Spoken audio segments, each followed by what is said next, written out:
It's 2026, and the Souls-like subgenre continues to grow, with new contenders all aiming high to be the next great hit. It's an appealing genre to be sure, but to truly make an impact, you need not only a great hook, but also stellar combat fundamentals that run deep.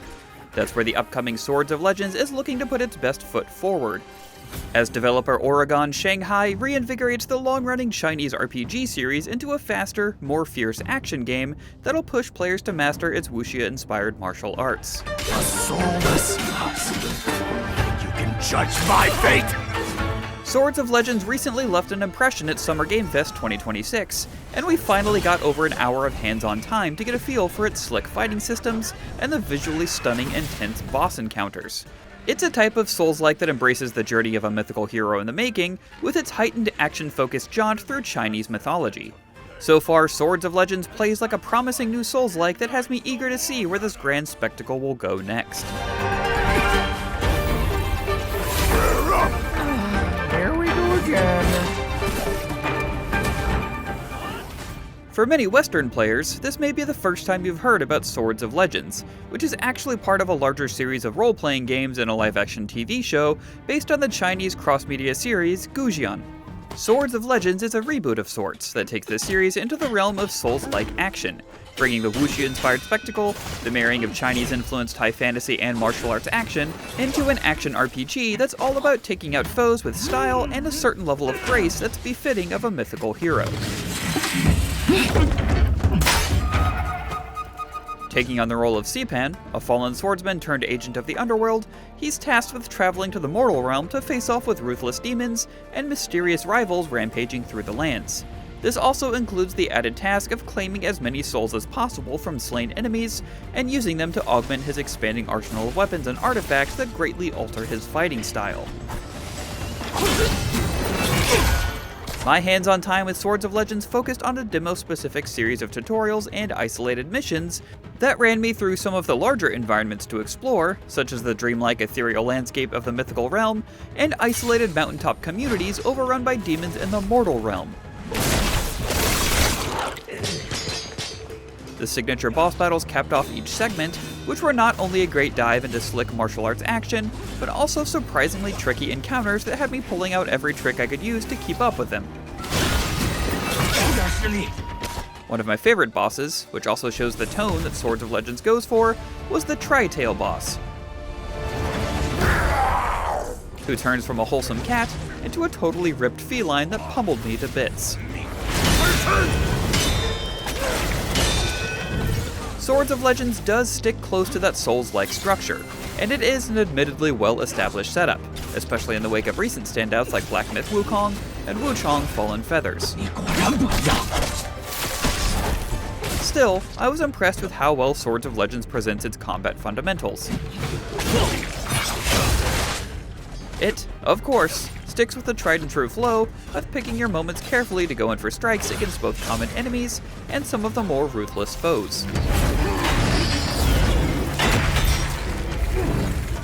But it handles that particular dance of navigating combat encounters where you'll evade, parry, and dodge attacks to strike at the right time as exactly that, a dance of wills and wits.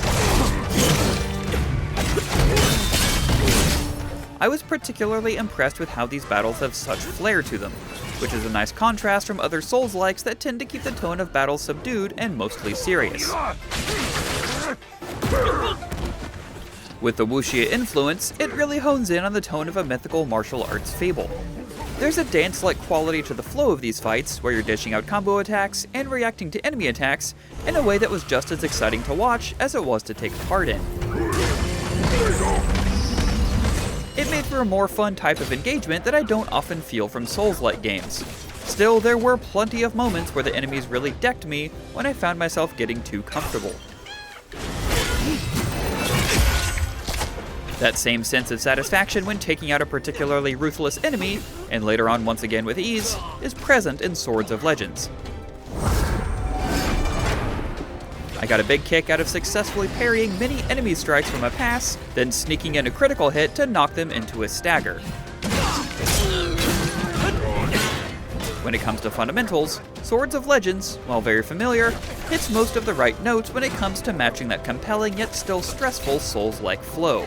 Unfortunately, one downside of the demo I played was some unfortunate technical hiccups that disrupted the flow and made landings and parries a bit difficult. This could be a very troublesome snag for a Souls-like in the making, so hopefully the developers will be able to iron them out prior to launch. Where Swords of Legends really makes its big swings away from familiar Souls-like trends is with C-Pan's arsenal of weapons and skills. Along with a myriad of weapons like glaives and two-handed swords, there's also a slate of weapon artifacts that outfit C-Pan with different combat abilities. His base Cosmic Mirror artifact allows him to summon glyphs that can lock enemies into place, or more importantly, block and parry strikes from enemy combatants. I spent most of my hands-on time sticking with this one for its defensive qualities, as it was incredibly satisfying to successfully smack away attacks like I was in Street Fighter III Third Strike.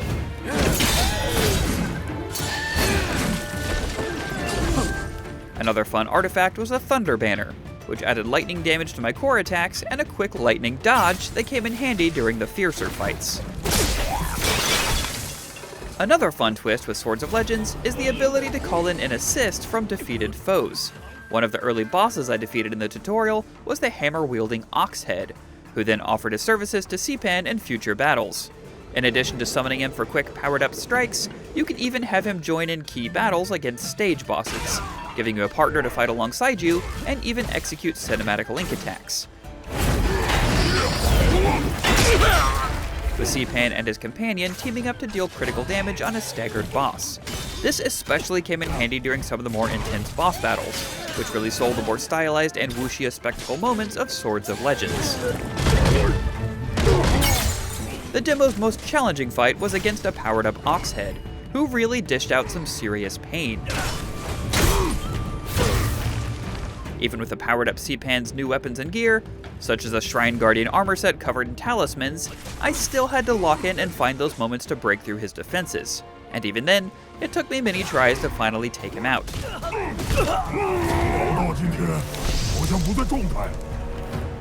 It was a great capper to the demo, and I was impressed with how well C-Pan's abilities can evolve through the campaign, which is always fun to see in a Souls-like. What makes Swords of Legends such a neat spin on a Souls-like is that it focuses on players steadily building up a mythical hero, and that's an intriguing hook for an action RPG. Still, much like the subgenre itself, there is a certain challenge that comes with creating a Souls-like that not many developers can fully grasp and turn into a compelling game. But so far, Swords of Legends and its mythical hero's journey do have the makings of a stylish and invigorating action game that makes its badass character moments count. For more on the latest upcoming games, check out our recent previews of Star Wars Galactic Razor and the Defiant, and of course for everything else in the world of video games, stick with IGN.